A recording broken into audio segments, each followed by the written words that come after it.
پھر وہ یہ بھی کہتے ہیں کہ پاناما کا ڈرامہ رچایا گیا۔ اگر اسی وقت آپ گوگل کریں اور ڈیٹیلز آپ کے سامنے ہیں کہ کیا نواز شریف صاحب جو یہ بات کرتے ہیں کہ پاناما کا ڈرامہ رچایا گیا، اس میں کتنی حقیقت ہے، دنیا کے کتنے ممالک ایسے تھے جن میں لوگوں کے نام اس میں شامل کیے گئے، انویسٹیگیشنز ہوئی، لوگوں کو گھر جانا پڑا، بینکرز انوالو تھے، پولیٹیشنز انوالو تھے، صنعتکار انوالو تھے، تو ایک لمبی فہرست ہے پاناما کی، اور انہوں نے کہا کہ یہ ڈرامہ رچایا گیا۔ اس لسٹ کے اندر کیا پاکستان کی اسٹیبلشمنٹ نے ان کے نام ڈلوائے، کیا پاکستان کی فوج نے ان کے نام ڈلوائے، کیا پاکستان کی کسی بھی حکومت نے ان کے نام ڈلوائے؟ اگر ایسا ہے تو یہ بھی حقائق قوم کے ساتھ شیئر کرنے چاہیے۔ یہ پاناما کا ڈرامہ نہیں تھا بلکہ ایک حقیقت تھی جس میں صرف پاکستان نہیں شامل تھا، دنیا کے ہر ملک میں ہر اس طرح کے کردار آپ کو ملیں گے جیسے پاکستان کے سیاستدان ہیں، اور خصوصاً شریف فیملی جن کا اس میں نام موجود ہے۔ اب ایک ان سے سوال یہ کیا گیا، اور یہ سوال پاکستان کا ہر فرد یہ جاننا چاہتا ہے، اور یہ ہر فرد کا سوال ہے کہ کیا آپ تحریک کی قیادت کریں گے؟ آپ پاکستان جائیں گے؟ آپ یہ جو بلند و بانگ دعوے کرتے ہیں دیار غیر میں بیٹھ کر، جو آپ کا اپنا ملک نہیں ہے اور پاکستان جانا نہیں چاہتے، تو اس پر انہوں نے کہا کہ پاکستان میرا ملک ہے اور میں جب دل چاہے گا جاؤں گا، اور میں اس سے گھبراتا نہیں ہوں۔ یہ جواب تھا۔ ویورز یاد رکھیے گا، میاں محمد نواز شریف صاحب اپنے آپ کو سیاسی طور پہ زندہ رکھ رہے ہیں، اور وہ اس وقت بولنا انہوں نے دوبارہ شروع کر دیا ہے، اور اس لیے بولنا شروع کر دیا کہ ان کی زبان بندی کروائی گئی ہے، یعنی یہ جو ان کی زبان بندی ہے، یہ کون ہے؟ مریم نواز صاحبہ، جن کی زبان بندی کروائی گئی ہے، اور انہیں کہا گیا ہے کہ آپ خاموش رہیں۔ جب یہ دو سیاسی کردار پاکستان کی سیاست میں خاموش ہوئے تو اس کا مطلب یہ تھا کہ کوئی نہ کوئی ڈیل تھی جو ڈیل کی گئی، اور ان کی پارٹی کے اندر بھی یہ باتیں اب ہوتی ہیں کہ جناب ڈیل ہو رہی ہے۔ ڈیل کروانے کے لیے انہی کے پارٹی کے لوگ جو ان کے بہت قریب ہوتے ہیں انہیں رات کی تاریکی میں بھیجا جاتا ہے۔ نواز شریف صاحب کی خاموشی کا ذکر ماضی میں اس لیے ہوتا رہا کہ وہ ڈیل کر رہے تھے باہر آنے کے لیے، اور پھر جب ان کی دال نہیں گلی تو پھر انہوں نے پاکستان کے اداروں کے خلاف بولنا شروع کر دیا۔ اب ان سے ایک اور سوال بھی کیا گیا کہ آپ کے اوپر کیسز ہیں، آپ ان کا سامنا کریں پاکستان۔ پھر انہوں نے ایک بات اس پوری میٹنگ کے اندر کہی۔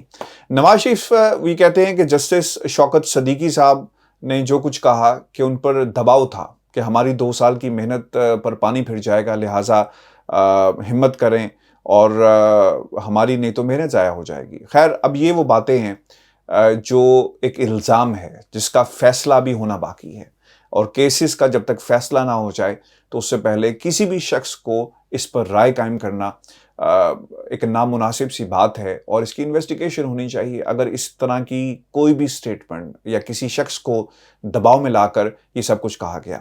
پھر ان سے یہ سوال کیا گیا بنگلہ دیش کے حوالے سے۔ وہ یہ کہتے ہیں کہ بنگلہ دیش بہت آگے نکل گیا۔ شیخ مجیب کے اگر 6 نکات مان لی جاتے اور ڈھاکہ کو کیپٹل بنایا جاتا اور اسلام آباد کو کیپٹل بنایا جاتا۔ ویورز، یہ کوئی ہسٹری لیسن نہیں ہے، ہاں ہسٹری کلاس نہیں ہے، ہسٹری لیسن اس میں ضرور ہے کہ ہمیں اپنی غلطیوں سے سیکھنا ہے۔ اور مزے کی بات یہ ہے، وہ یہ کہتے ہیں کہ بنگلہ دیش پاکستان سے آگے چلا گیا۔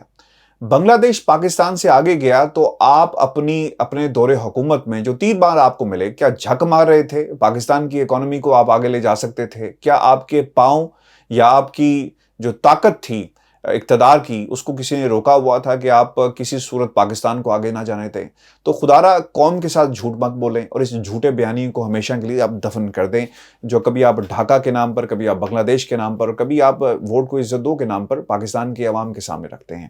پھر وہ یہ بھی کہتے ہیں، ایک سوال جو ان سے پوچھا گیا کہ آپ پاکستان جائیں گے تو آپ کو جیل میں ڈال دیا جائے گا۔ خیر، یہ سوال ٹیکنیکلی غلط ہے، چونکہ جیل میں ڈالا نہیں جائے گا، جیل میں ہی جانا ہے۔ جو پاکستان سے جب وہ باہر آئے تھے تو وہ ایک گارنٹی دے کر آئے تھے کہ جناب میں علاج کروانے جا رہا ہوں، پھر میں واپس آ جاؤں گا۔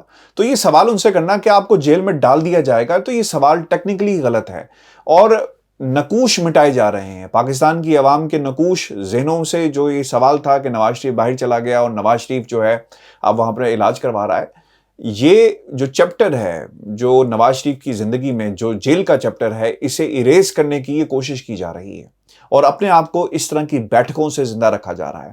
اب وہ یہ کہتے ہیں، جب ان سے سوال کیا گیا، جس صحافی نے یہ سوال کیا، پہلے تو ان پر کافی غم غصے کا اظہار کیا کہ انہوں نے کہا کہ جناب آپ نے یہ کیا سوال کر دیا، آپ کو یاد نہیں ہے کہ کن حالات میں پاکستان گیا اپنی بیوی کو یہاں پہ چھوڑ کے. اس وقت ہارلے اسٹریٹ کلینک پہ ہر روز میں کوریج کرتا تھا اور جو بیانیہ تھا اور جس قسم کی گفتگو تھی وہ قوم کے سامنے ہم نے رکھا.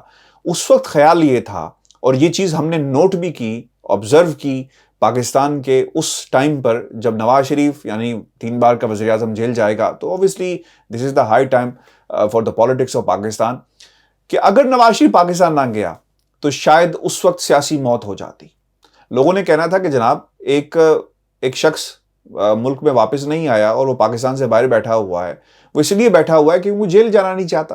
اور اب وہی حالات ہیں، 1 سال جیل میں گزارا اور اب باہر آ کر اپنے آپ کو سیاسی طور پہ زندہ، یعنی آج بھی وہی اگر نواز شریف اس وقت پاکستان واپس نہیں جاتا تو حالات ڈیفرنٹ ہوتے، ہمیشہ کے لیے مائنس ہو جاتے، اور اب بھی وہی صورتحال ہے. جیل میں رہے، باہر آ گیا، واپس نہیں جا رہے. تو ابھی بھی نواز شریف صاحب کو یہی مسئلہ ہے کہ اگر پاکستان گئے تو ان کا مقدر جیل ہوگا جسے وہ ہر وقت ٹالنے کی کوشش کر رہے ہیں. اب دوسری جو امپورٹنٹ بات تھی افغانستان کی، اور یہ سب سے امپورٹنٹ اور سب سے بڑا نچوڑ ہے اس پوری میٹنگ کا جس نے نواز شریف کو مکمل طور پر ایکسپوز کیا. افغانستان کا سوال ان سے کیا گیا اور ہمارے صحافی دوست انہوں نے کیا کہ افغانستان کے حوالے سے یعنی لقمے دیے جا رہے تھے کہ آپ نے افغانستان کے اوپر یہ بولنا ہے، بنگلہ دیش پر یہ بولنا ہے، اپنی جدوجہد کے حوالے سے یہ کہنا ہے وغیرہ وغیرہ. وہ یہ کہتے ہیں کہ کیا ضروری ہے کہ ہم کسی دوسرے کے معاملے میں دخل اندازی کریں. آپ افغانستان کے عوام کی جو مہمان نوازی اتنے برسوں سے کر رہے ہیں تو نہ کرتے، خاموش رہتے. آپ کے دور کے اندر امریکہ کے ساتھ کیا تعلقات تھے، خاموش رہتے. آپ ہسٹری کو کریکٹ کر دیتے، آپ خاموش نہیں رہے. اور وہ یہ کہتے ہیں کہ کارزائی ہم سے ناراض نہیں ہے. اچھا، یہاں پر یہ بہت انٹرسٹنگ چیز ہے کہ کارزائی مجھ سے ناراض نہیں ہے، پاکستان سے ناراض ہے. تو نواز شریف نے اپنے آپ کو یعنی اپنی جو پولیٹیکل امپائر ہے اس کو پاکستان کی سلطنت سے، پاکستان کی حکومت سے، ریاست پاکستان سے مکمل طور پہ الگ کر دیا. پھر وہ یہ بھی کہتے ہیں کہ اشرف غنی نے وفد بھیجا، یعنی افغان صدور جو ہیں، اشرف غنی ہوں، حامد کرزئی ہوں، یہ میرے سے خوش ہیں، نواز شریف سے خوش ہیں، لیکن عمران خان سے خوش نہیں ہیں، پاکستان کی ریاست سے خوش نہیں ہیں، پاکستان کی فوج سے خوش نہیں ہیں، جس کی بدولت ہماری سرحدیں محفوظ ہیں. اور جو کچھ اس وقت افغانستان کے اندر ہو رہا ہے، ہمیں پاکستان کی ریاست کو اور پاکستان کے اداروں کو سلوٹ پیش کرنا چاہیے، کیونکہ ان کی بدولت پاکستان کی اہمیت اس وقت پوری دنیا میں اجاگر ہوئی. پھر وہ یہ بھی کہتے ہیں کہ واجپئی میرے دور میں پاکستان آیا، مودی میرے دور میں پاکستان آیا، وہ آج ان کا فون بھی نہیں اٹھاتا. یہ پرسنل انٹرپرائز ہے. ایک تو فلم چلائی جاتی ہے تو یہ پرسنل انٹرپرائز ہے جس کو فوقیت دی جا رہی ہے، جس کو بڑھایا جا رہا ہے. وہ یہ کہتے ہیں کہ میں کیونکہ ایک برانڈ ہوں، اور وہ دشمن جو پاکستان کا دشمن ہے، جو پاکستان کشمیر کا دشمن ہے، وہ عمران خان سے بات نہیں کرتا. کیوں کرے گا عمران خان سے بات؟ کیونکہ عمران خان ان کے خلاف بات کرتا ہے، پاکستان کی بات کرتا ہے، کشمیریوں کی بات کرتا ہے. تو کیوں کر یہ تمام طاقتیں یعنی مودی سرکار جس کا گنونا چہرہ پوری دنیا کے سامنے آ رہا ہے، وہ کہتے ہیں کہ جناب میرے سے تو بات کر لیں گے لیکن ان سے نہیں کریں گے. تو یہ کنسورشیم، یہ نیکسچر آپ کو سمجھنا ہوگا. یہ نواز شریف نے جو اپنے آپ کو مکمل طور پر ایکسپوز کیا. آخر میں ایک سوال کیا اور میں یہ چاہوں گا، یہ اس لیے بھی امپورٹنٹ ہے کیونکہ نواز شریف کی پوری سٹرگل ناصر بٹ کی اس ویڈیو کے حوالے سے کوششوں کی مرہون منت ہے. یہ سوال ان سے کیا گیا کہ ان کو ان کی پارٹی کا کب مقام اصل دلوایا جائے گا. تو جس پر اسحاق ڈار نے کہا کہ یہ مقام کیا کم ہے کہ ایک ان کے دائیں طرف بیٹھا ہے اور ایک ان کے بائیں طرف بیٹھا ہے. تو اندازہ یہ ہمیں کرنا ہے آج کی سٹنگ سے جو میاں محمد نواز شریف نے صحافیوں سے کی، کہ میاں محمد نواز شریف صاحب نے اپنے آپ کو سیاسی طور پہ زندہ رکھنے کے لیے اس میٹنگ کو بلایا، اور لوگ اپنے اپنے طور پہ اس میٹنگ کا حال احوال جا کر ٹویٹس کی شکل میں دنیا کے سامنے رکھیں گے. اور بی بی سی نے تو خیر آپ آرٹیکل پورا پڑھ بھی سکتے ہیں، پورا ایک آرٹیکل لکھا ہے، اور یہ آرٹیکل کل ہی پبلش کر دیا گیا تھا کہ افغانستان پر سوال اور نواز شریف کا جواب، کیا ضروری ہے کہ ہم ہر معاملے میں دخل دیں، ہمیں کیوں نہیں بتاتا کہ وہ کیا کریں. خیر یہ بی بی سی کس قسم کی سٹوریز پاکستان کے حوالے سے کرتا ہے، اس پر بھی قوم